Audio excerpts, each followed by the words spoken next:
कार्यक्रम का आरंभ करते हैं, शुरुआत करते हैं, तो मैं कुछ विशिष्ट लोगों को मंच पर आमंत्रित कर रहा हूं। श्री दीनानाथ प्रसाद यादव, जो कि श्री दीपेश शर्मा जी, अभी इनसे बातचीत हो रही थी। खगोल के बहुत ही पुराने जाने माने ये कला प्रेमी रहे हैं और आपका भी स्वागत है। इसी बीच हमारे बीच श्रीमती अनीता कुमारी, समाज सेवी हमारे बीच है। आप भी मंच पर तशरीफ ले आए, आपका भी हम अभिनंदन, जोरदार तालियों से इनका भी अभिनंदन, स्वागत। इसी बीच हमारे बीच हैं डॉक्टर अनिल कुमार, विभागाध्यक्ष ट्रामा सेंटर पटना। सर, आपका भी अभिनंदन है आज के इस सांस्कृतिक संध्या के कार्यक्रम में। श्री पंकज मिश्रा, अभिनेता, डायरेक्टर और राइटर, ये काफ़ी जाना माना नाम है। श्री पंकज मिश्रा जो कि अभिनय भी करते हैं, डायरेक्शन भी करते हैं और इनकी लेखनी भी बहुत ही सुंदर है, और ये भी मंच पर मैं उनको आमंत्रित कर रहा हूं। और साथ ही हमारे नगर अध्यक्ष श्री सुजीत कुमार जी, खगौल नगर परिषद के, वो हों तो कृपया मंच पर चले आए। साथ ही श्री महेंद्र सिंह, विभागाध्यक्ष राम लखन सिंह कॉलेज, आप हमारे बीच है सर, आप भी आए। आपका भी इस सांस्कृतिक संध्या की इस कड़ी में बहुत अभिनंदन, बहुत बहुत स्वागत। अंधकार से उजाले की ओर लेकर जाती है, अज्ञानता को दूर कर ज्ञान की ओर हमें बढ़ने के लिए प्रेरित करती है। इसीलिए कहा गया है तमसो मां ज्योतिर्गमय।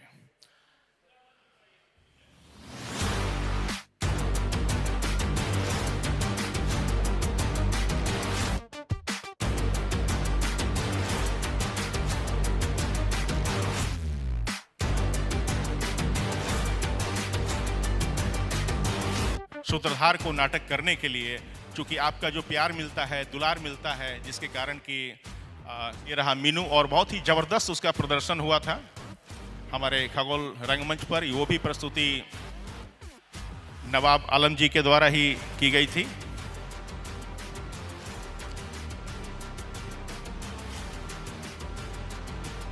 और एक बार मैं चाहूंगा जोरदार तालियों से इसका अभिनंदन हो जाए। नमक का दरोगा, जो पुस्तक जिसका विमोचन करते हुए हमारे सभी गणमान्य अतिथिगण, इस खुशी के मौके पर आप सभी का बहुत बहुत धन्यवाद, बहुत बहुत शुक्रिया। और बहुत बहुत धन्यवाद अरुण भाई। सबसे पहले आज खगौल की ये पावन धरती, आर्यभट्ट की नगरी, चाणक्य की भूमि, गांधी की चरण स्थली, तमाम खूबियों से भरा पूरा ये हमारा खगौल, आर्यभट्ट की नगरी में हम तमाम आए हुए शिक्षाविदों का, संस्कृति कर्मियों का, बुद्धिजीवियों का हृदय से स्वागत और अभिनंदन करते हैं। सूत्रधार पिछले 45 वर्ष से लगातार आप तमाम महानुभावों के स्नेह, आशीर्वाद और प्रेम से लगातार रंगकर्म के क्षेत्र में अपने नाटकों के माध्यम से अपनी उपस्थिति दर्ज कराता रहा है। आज हमारे लिए गर्व का विषय है कि हमारे बीच हमारे बहुत सारे ऐसे अतिथि भी हैं यहाँ मौजूद, जिससे ये पूरा कार्यक्रम गौरवान्वित हुआ है। हमारे बीच हमारे आज के कार्यक्रम के मुख्य अतिथि और हम लोगों के बड़े सहयोगी राष्ट्रीय जनता दल के नेता दीनानाथ प्रसाद यादव जी यहाँ उपस्थित हैं, हम उनका स्वागत करते हैं। हमारे बीच दीपेश कुमार शर्मा जी, जो खगौल के ही सपूत हैं और खगौल में रह करके उन्होंने जो खगौल का नाम रोशन किया है अपने नेतृत्व में। आज उनके नेतृत्व में लगातार कई युवा रोजगार से जुड़े हैं, तो आज हम उनकी भी यहाँ उपस्थिति से हम काफ़ी गौरवान्वित हैं। दीपेश कुमार शर्मा जी का हम यहाँ अभिनंदन करते हैं। हमारे बीच समाज सेवी अनीता कुमारी जी मौजूद हैं।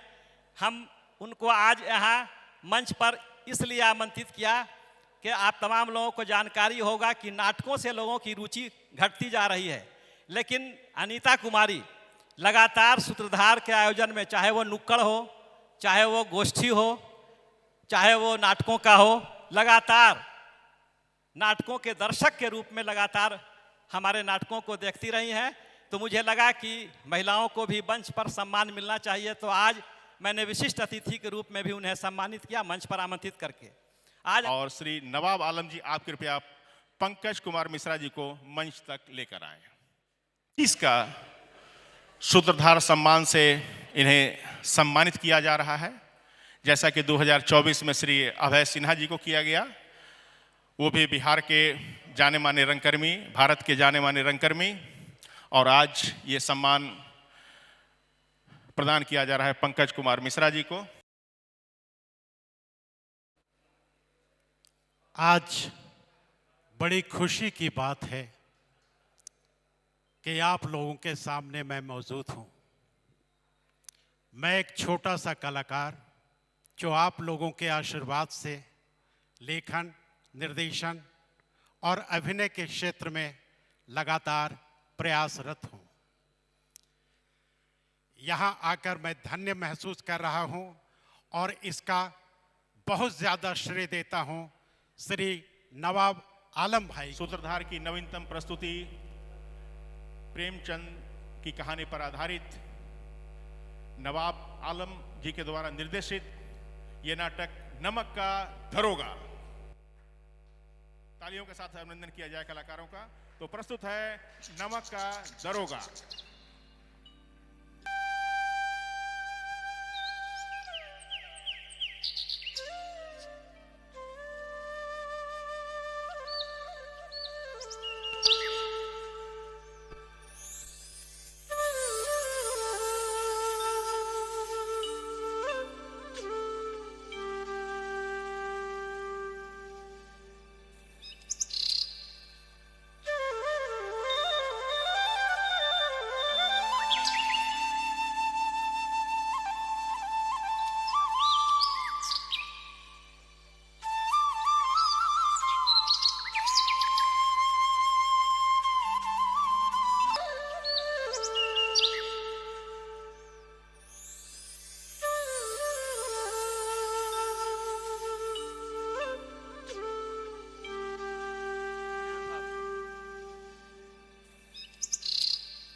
कोई नई खबर?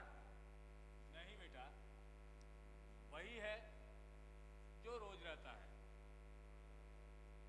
नई खबर तो बेटा तुम्हें देनी है। मुझे देनी है? लेकिन मेरे पास तो कोई नई खबर नहीं है। नहीं है? नहीं। अरे बेटा, नई खबर सुनने के लिए पता नहीं कितने दिनों से मैं उत्साह हूं। क्या कह रहे हैं बाबूजी? मेरी समझ में तो बिल्कुल नहीं आ रहा है। देख बेटा, ये बताओ कि तुमने कभी अपने जीवन के बारे में सोचा है? मैं रिटायर कर गया और उम्र भी हो गई। पता नहीं कब ऊपर से बुलावा आ जाए। तुम मेरे घर के सबसे बड़े बेटे हो, इसलिए मैं सोचता हूं कि मेरे रहते इन घर गृहस्थी की जिम्मेवारी अपने कंधों पर ले ले। आप ठीक कहते हैं बाबूजी। मैं अब बहुत पढ़ना चाहता हूं। पढ़ना चाहता है? अरे कितना पढ़ेगा? पोस्ट ग्रेजुएट कर लिया, अब रहने दो बेटा। अभी तुम्हारी उम्र है, कोई अच्छी सी नौकरी ढूंढ के उसमें लग जा, नहीं तो बाद में पछतावा के सिवा और कुछ नहीं मिलने वाला। बाबूजी, बाबूजी, अब तक तो मैं शौकिया पढ़ता आ रहा था। अब मैं नौकरी के लिए पढ़ाई करूंगा। मैं किसी प्रतियोगिता परीक्षा की तैयारी करूंगा और उसमें पास करके कोई अच्छी सी इज्जतदार नौकरी ढूंढूंगा और उसको ज्वाइन करूंगा। बाबूजी, मैं ऐसी वैसी नौकरी करने वाला नहीं हूं। हाँ, देख बेटा, मेरी बात मान, तू ये पोस्ट के ध्यान में छोड़ दे और अच्छी सी नौकरी ढूंढ जिसमें ऊपरी आमदनी हो। अरे मासिक वेतन तो पूर्णिमा का चांद है जो एक बार दिखाई देता है और धीरे धीरे धीरे धीरे लुप्त हो जाता है। ऊपरी आमदनी बढ़ता हुआ स्रोत है, उससे ही लोगों की प्यास बुझती है। देख बेटा, वेतन इंसान देता है इसलिए उसमें वृद्धि नहीं होती, लेकिन ऊपरी आमदनी भगवान देता है इसलिए उसमें निरंतर वृद्धि होती रहती है। और तुम तो समझदार हो, बुद्धिमान हो, तुमको क्या समझाना है? जी बाबूजी, जी। देख, एक बात मैं अपने अनुभव से कहता हूं,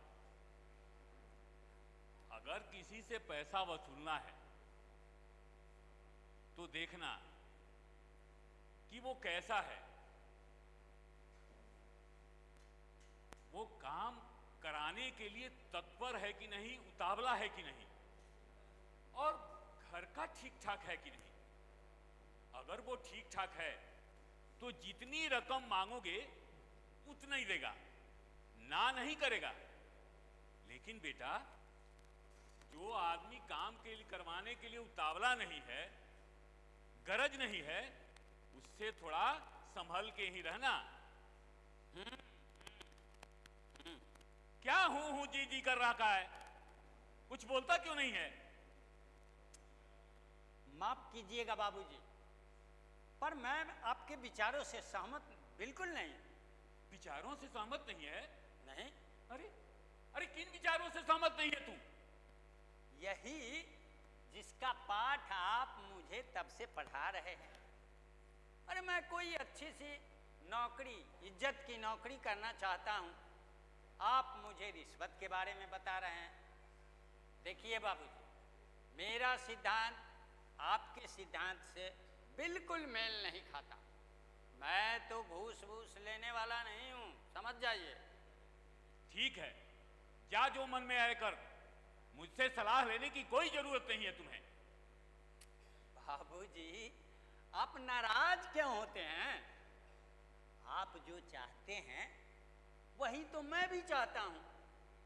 आप जो कहते हैं वो आपकी सोच है और मैं जो कहता हूं वो मेरी सोच है। ठीक है ठीक है, ज्यादा भाषण मत दे, हमें तुम्हारा भविष्य सामने दिखाई दे रहा है। अच्छा, सामने दिखाई दे रहा है? तो जरा मुझे भी तो बताइए, कहां सामने दिखाई दे रहा है? ये जो ईमानदारी का भूत तुझ पे सवार है ना, वो कहीं का नहीं छोड़ेगा तुम्हें। केवल भविष्य में तबादला और सस्पेंशन, बस यही रह जाएगा। ऐसा कुछ भी नहीं होगा बाबूजी। देखिएगा, मैं कोई अच्छा सा इंस्टीट्यूट ज्वाइन करके और पूरी तैयारी के साथ पढ़ूंगा और प्रशासनिक परीक्षा में बैठूंगा और उसके बाद उस परीक्षा को पास करके और मैं कोई अच्छी सी नौकरी करूंगा, बता देता हूं। ठीक है ठीक है। सुनो, एक बात ध्यान करके सुन लो कि अब हमसे ये गृहस्थी घर की नहीं चल पाएगी। तुम जल्दी से कोई नौकरी पकड़ लो और अपने पैरों पर खड़ा हो जाओ, ठीक ना? समझ लो।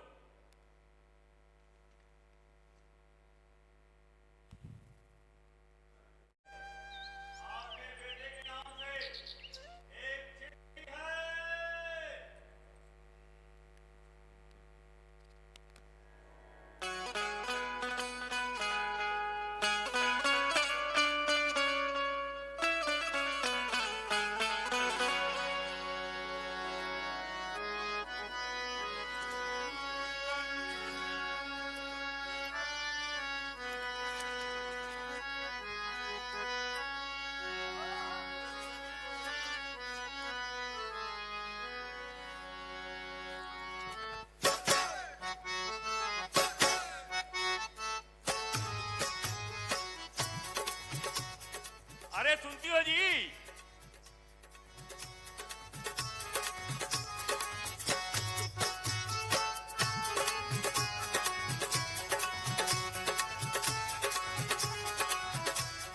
अरे कहाँ हो भाई, जल्दी आओ। अरे का हुआ बुढ़ऊ, काहे इतना चिल्लाने लगे?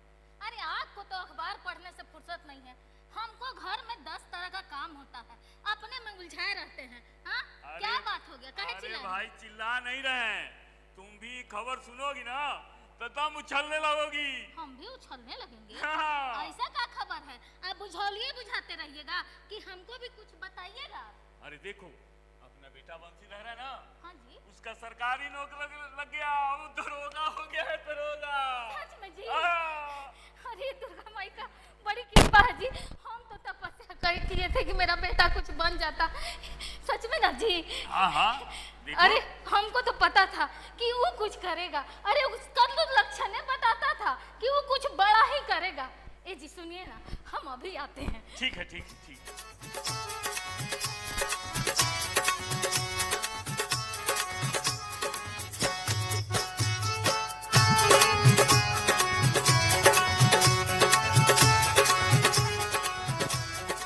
लीजिए लीजिए, मुंह मीठा कीजिए।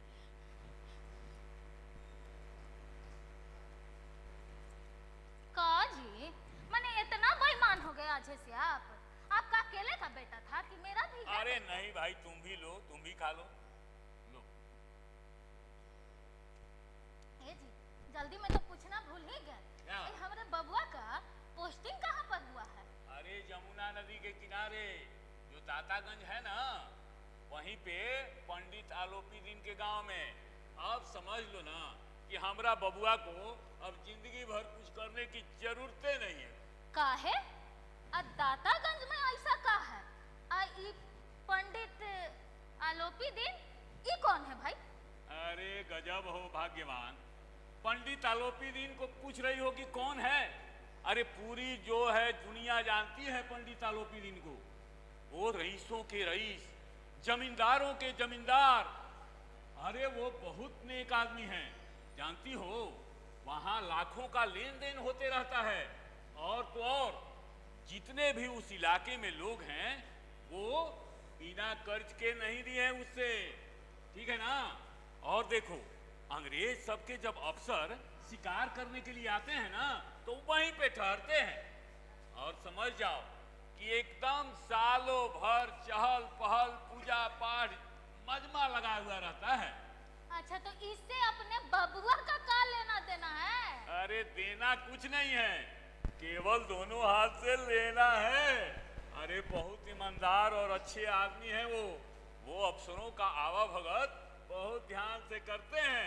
अब तो समझ जाना कि बबुआ की लॉटरी लग गई। ए जी सुनिए, ये सब बात मेरे समझ से परे है, ठीक है ना।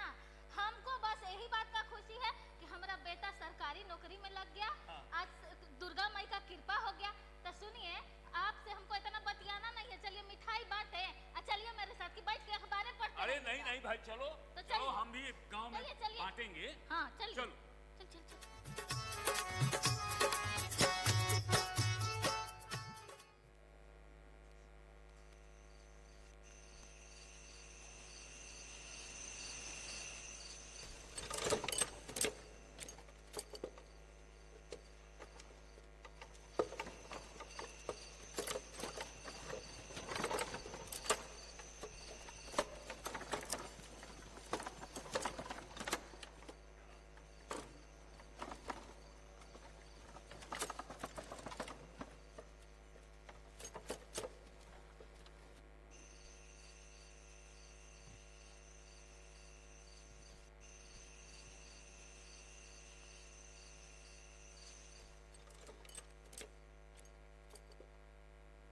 शोर,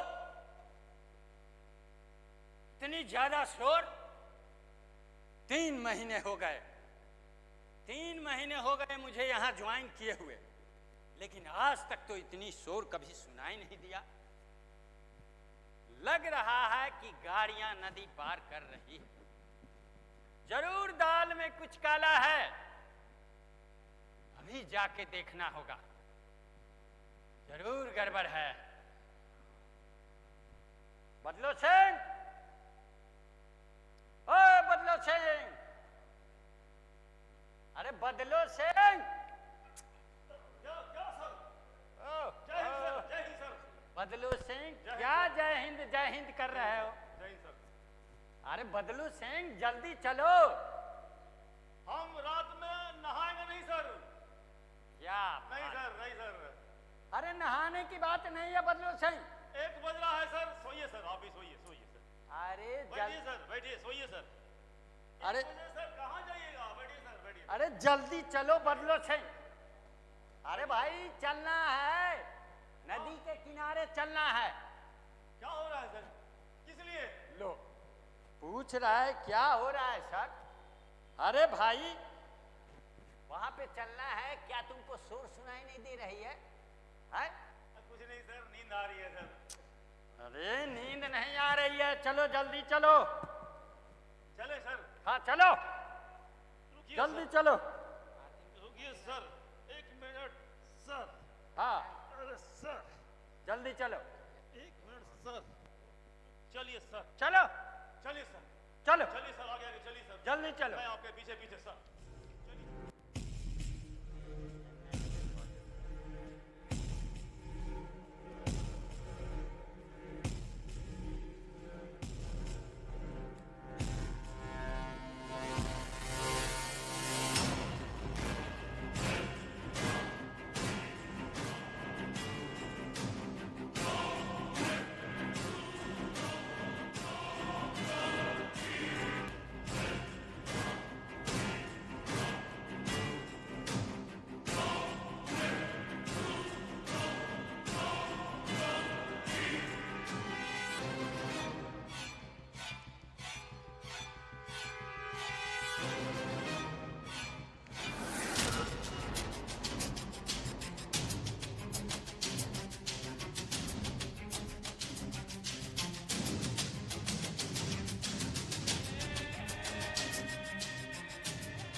रुको।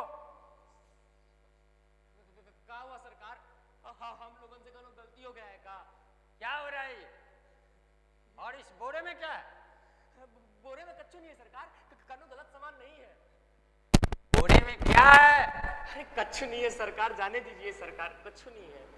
बदलो सिंह, बदलो Singh, yes sir, yes sir. जरा चेक करो। बोरे में कछू नहीं। सरकार रहने दीजिए सरकार। चेक करो, चेक करो। ये जल। सरकार रहने दीजिए सरकार, कच्चू नहीं है सरकार, रहने दीजिए। सर आज कुछ नहीं है सर। चल चल, निकल निकल निकल, चल चल, भाग भाग। नहीं है? रुको, कुछ नहीं है।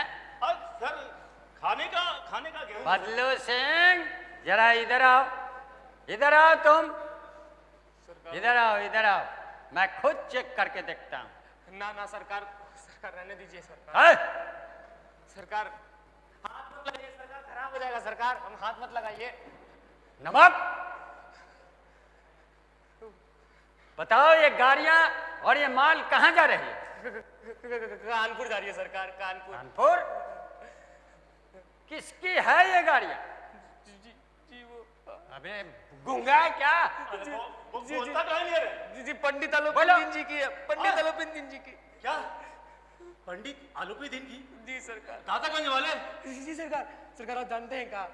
सरकार बात कीजिए सरकार। सर क्या है? सर, क्या है? पंडित आलोपी दिन हाँ तो बहुत बड़े जमींदार है सर। अच्छा। सर आप नया है ना? हाँ। इसे आपको पता नहीं है सर। अच्छा बहुत ऊंचा पकड़ है सर। अच्छा। बहुत ऊपर तक सर पैर भी है उनका। हाँ? बहुत बड़े बड़े लोगों के साथ उठना बैठना होता है सर। अच्छा। आप नया है ना सर? हमको सब पता है सर। अरे बदलो सिंह, कितना भी बड़ा हो उससे हमें क्या लेना? सर बहुत बड़े आदमी हैं सर। सुनो। सर बहुत बड़े अरे जमींदार चुप हैं, सर। रहो। ये बताओ, माल का परमिट पेपर है तुम्हारे पास? परमिट का होता है साहब? अरे वो सरकारी कागज होता है, परमिट है तुम्हारे पास? जी कागज नहीं सरकार। हाँ तो कागज नहीं है तो जाओ पंडित अलोपी दीन को बुला के ले आओ, वरना ये सारा माल सीज कर लिया जाएगा। नहीं सरकार, जाओ। मालिक जान ले लेंगे सरकार। बदलो ऐसा मत सिंह, करिए, सरकार। भेजो इसको, जाओ जो हुकुम सरकार, जो। जाओ, चलो। मालिक, मालिक, मालिक, मालिक, मालिक, अनर्थ हो गया मालिक, अनर्थ हो गया मालिक, अनर्थ। क्या हुआ रे? चैन से सोने भी नहीं देता है। दरोगा साहब ने हमारे सारे सामान रुकवा दिए मालिक, और वो आपको भी घाट पर बुला रहे हैं। चल चल, घाट पर बुला रहे हैं इतनी रात में? अरे तुमने बताया कि नहीं जो गाड़ियां और सामान किसके थी? बतलाया था मालिक, बतलाया था, लेकिन वो दरोगा साहब मेरी एक सुनने के लिए तैयार नहीं है। परमिट का कागज मांग रहे हैं, अब बोल रहे हैं कि अगर आपने उनको नहीं दिया तो हमारे सारे सामान जब्त कर लेंगे मालिक। जब्त कर लेंगे? इतना आसान है जब्त करना? हाँ? अरे बहुत देखे हैं ऐसे अफसर, और ऐसे ऐसे अफसरों को कैसे बोतल में उतारा जाता है मुझे बखूबी मालूम। तुम जाओ, हम आते हैं। मालिक, मालिक, हम आपके लिए बहुत वफादार हैं मालिक, हम बहुत गरीब हैं, हमको कुछ देना नहीं। ठीक है ठीक है ठीक है, जाओ जाओ जाओ, हम आते हैं, चलो।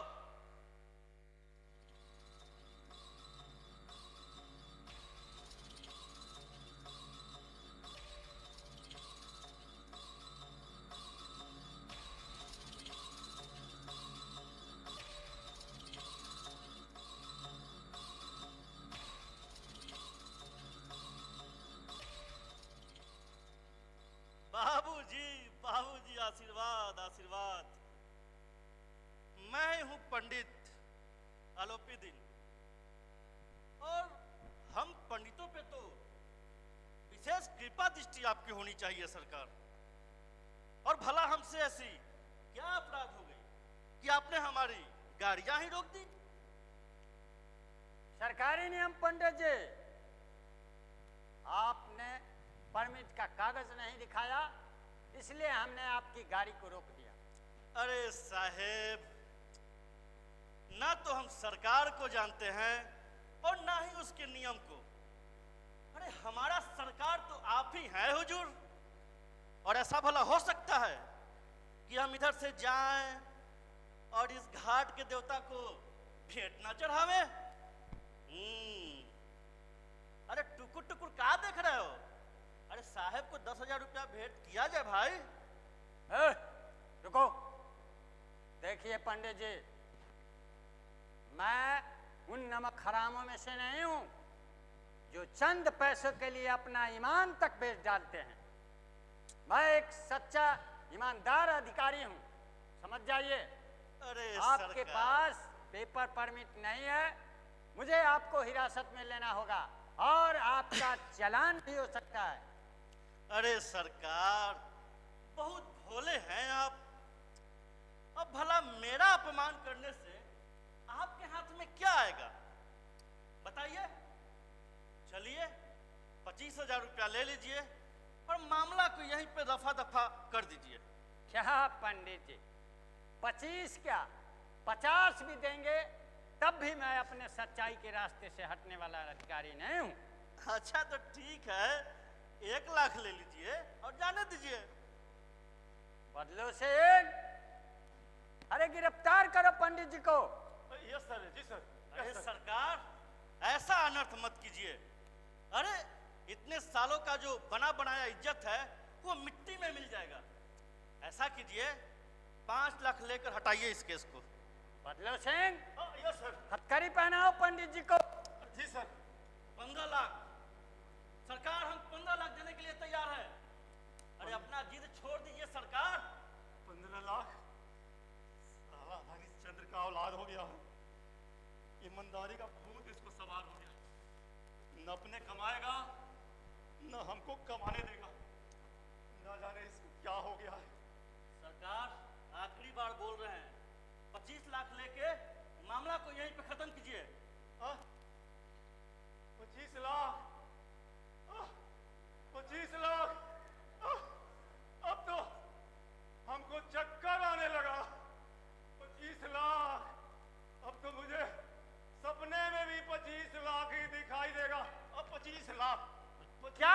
सिंह। Yes sir. जय हिंद सर। जय हिंद सर। जल्दी ले जाओ पंडित जी को। जय हिंद सर। लेके जाओ। जय हिंद सर। जाओ। हाँ सर। चलिए सर, चलिए सर, चलिए। सरकार 1 करोड़ देने के लिए तैयार है, छोड़ दीजिए मुझे।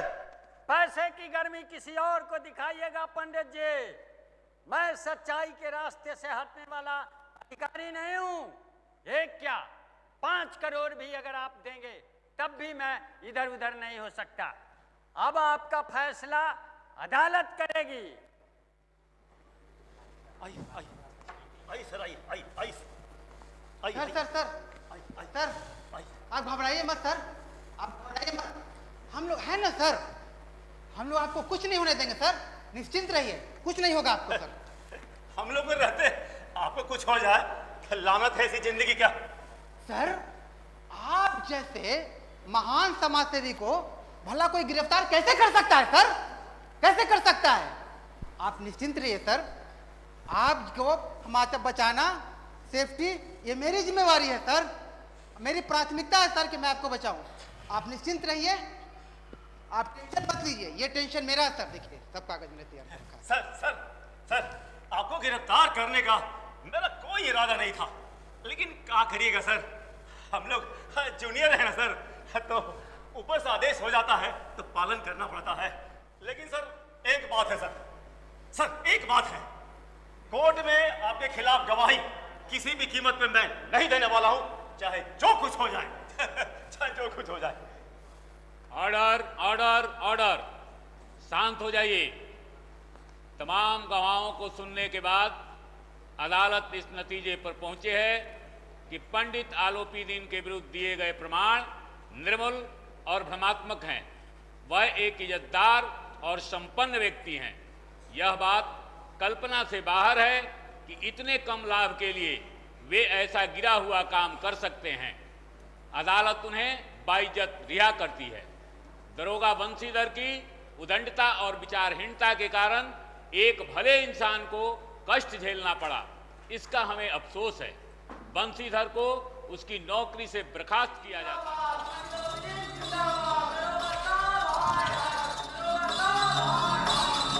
चलिए सर, आइए सर, चलिए सर, आइए।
ऐसी भी क्या ईमानदारी जिसे नौकरी में हाथ धोना पड़े। देख लिया ना ईमानदारी का इनाम, बेरोजगारी। लाख समझाया था लेकिन नहीं, तुम तो मानोगे नहीं। नहीं मानने का नतीजा मिल गया ना तुमको।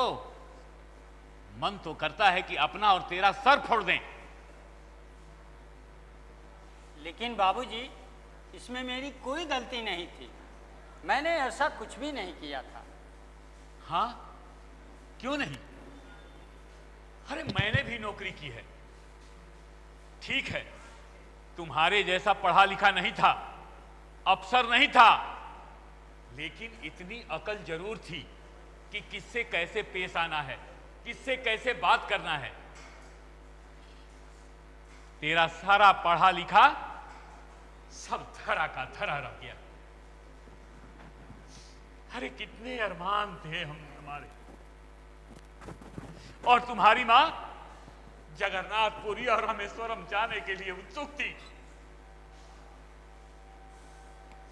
सब हो गया। चलो पीली जी, अरे धन्यवाद हमारे कि आप इस गरीब की कुटिया में पधारे। अरे जिसके घर में बंसीधर जैसा लायक बेटा हो, वो कभी भी छोटा आदमी नहीं हो सकता है मुंशी जी।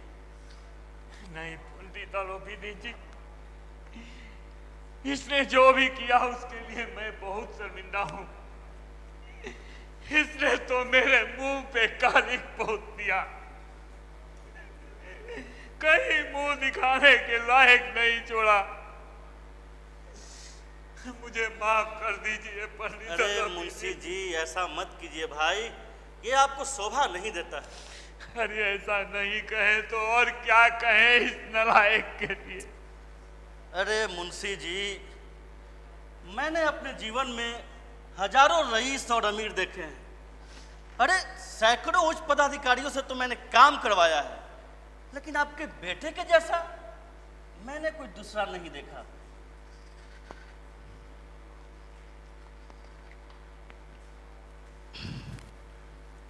दरोगा बाबू, आपने तो मुझे परास्त कर दिया। अगर आपकी आज्ञा हो तो कुछ विनती करना चाहूंगा आपसे। विनती नहीं पंडित जी, आप हुक्म कीजिए। पंडित जी, मेरे चलते आपको उस दिन जो भी कष्ट हुआ, जो भी कष्ट झेलना पड़ा, उसके लिए मैं बहुत शर्मिंदा हूँ। उस समय मैं अपने कर्तव्यों से बंधा हुआ था। अब तो मैं आपका दास हूँ, आपका हुक्म मेरे सर आँखों। हाँ हाँ हाँ, मुझे सब याद है उस दिन क्या हुआ था। दरोगा बाबू, मुझे ये भी याद है कि उस दिन मैंने आपसे एक प्रार्थना की थी, जिसे आपने स्वीकार नहीं किया था। लेकिन आज आपको मेरी प्रार्थना स्वीकार करनी ही पड़ेगी। प्रार्थना नहीं पंडित जी, हुक्म कीजिए। दरोगा बाबू, आपकी ईमानदारी का तो मैं दास बन गया। आज से आप मेरी पूरी संपत्ति के अस्थायी मैनेजर के भार को संभालकर मुझे अनुग्रहित करें। ये उसी का कॉन्ट्रैक्ट पेपर है।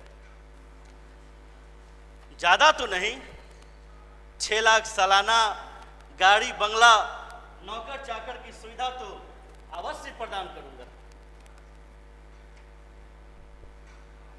क्या सोच रहे दरोगा बाबू?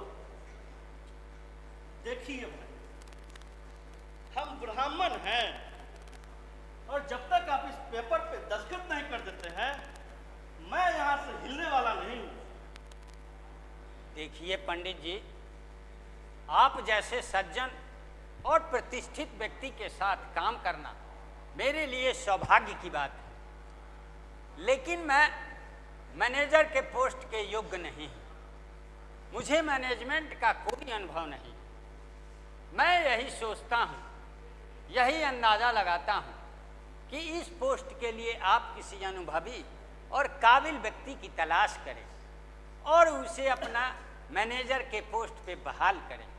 पंडित दरोगा बाबू, अरे भाई, ना तो मुझे किसी विद्वता की चाह है, ना ही अनुभव की। अरे ये तो मेरा सौभाग्य है कि आपके जैसा मोती मुझे मिला है, जिसके सामने ये विद्वता, ये योग्यता की चमक फीकी है। दरोगा बाबू, आप ज्यादा सोच विचार ना करें, आप फौरन इस पेपर पे दस्तखत कर दें।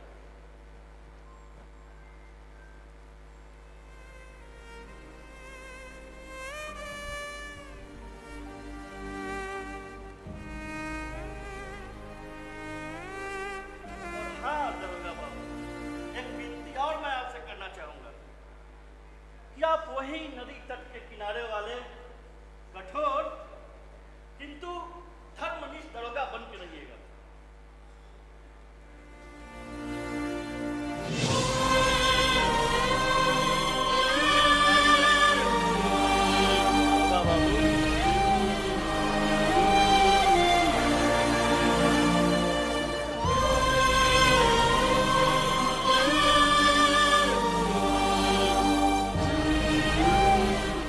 हेलो, धन्यवाद। ये था नाटक नमक का दरोगा। ये सभी कलाकार, एक बार मैं चाहूंगा सभी कलाकारों के लिए जोरदार तालियां हो जाए। बहुत अच्छी, बहुत ही उम्दा प्रस्तुति आपके बीच प्रस्तुत की इन कलाकारों ने, और इतना खूबसूरत ये नाटक देखने को हमें मिला सूत्रधार के द्वारा आयोजित ये रंगोत्सव, जिससे कि मैं चाहूंगा कि इनका सम्मान करने के लिए मंच पर बुलाना चाहूंगा श्री दीनानाथ प्रसाद यादव जी। आप कृपया मंच पर आ जाएं। साथ ही श्री दीपेश कुमार शर्मा जी, श्रीमती अनीता कुमारी जी, कृपया आप मंच पे आ जाएं। डॉक्टर अनिल कुमार, श्री पंकज मिश्रा और हमारे नगर अध्यक्ष श्री सुजीत कुमार जी भी आ चुके हैं हमारे बीच। आप भी कृपया मंच पर आ जाएं। श्री विनोद शंकर मिश्रा जी, कला प्रेमी, दरोगा के रूप में बंशीधर जी, इनको पंकज कुमार जी एक प्रमाण पत्र देकर सम्मानित कर रहे हैं। और कलाकार के लिए मान सम्मान ही सबसे ऊपर होता है। मुंशी जी के रूप में थे वीरेंद्र कुमार ओझा। श्री विनोद शंकर मिश्रा जी से मैं चाहूंगा कि आप इन्हें प्रमाण पत्र देकर सम्मानित करें। वीरेंद्र कुमार ओझा जी को, जो मुंशी जी के रूप में थे, अब हैं पंडित आलोपी दीन। इन्हें मैं चाहूंगा श्री दीपेश कुमार शर्मा जी से कि आप इन्हें प्रमाण पत्र देकर सम्मानित करें। पंडित आलोपी दीन के रूप में थे मुकेश कुमार। एक मुकेश कुमार जी के लिए भी जोरदार तालियां। और इन्हें सम्मानित कर रहे हैं दीपेश कुमार शर्मा जी। बहुत खूबसूरत, बहुत ही सुंदर ये क्षण। बदलू सिंह की भूमिका में थे बहुत ही जाने पहचाने, बहुत ही पुराने रंगकर्मी अनिल कुमार सिंह। श्री सुजीत कुमार जी, चेयरमैन साहब से मैं रिक्वेस्ट करूंगा कि सर आप आएं और अनिल कुमार जी को ये प्रमाण पत्र देकर सम्मानित करें, इनका मान सम्मान बढ़ाएं, इन्हें प्रोत्साहित करें। वंशीधर की मां के रूप में थी आरती देवी।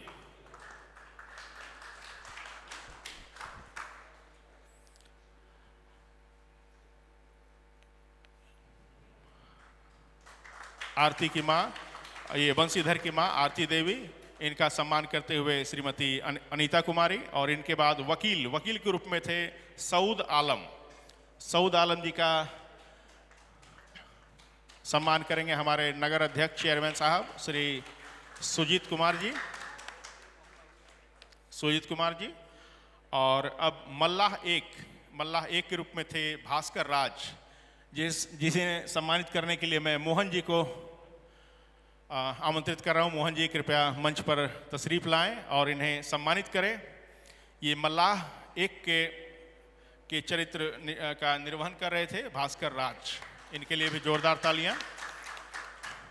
और मल्लाह 2 जिसका किरदार निभाया था भोला सिंह जी को सम्मानित करने के लिए मैं आस्थानंद जी से रिक्वेस्ट करूंगा। आस्थानंद जी, आप भोला सिंह जी को सम्मानित करें। काफ़ी पुराने कलाकार हैं भोला सिंह जी।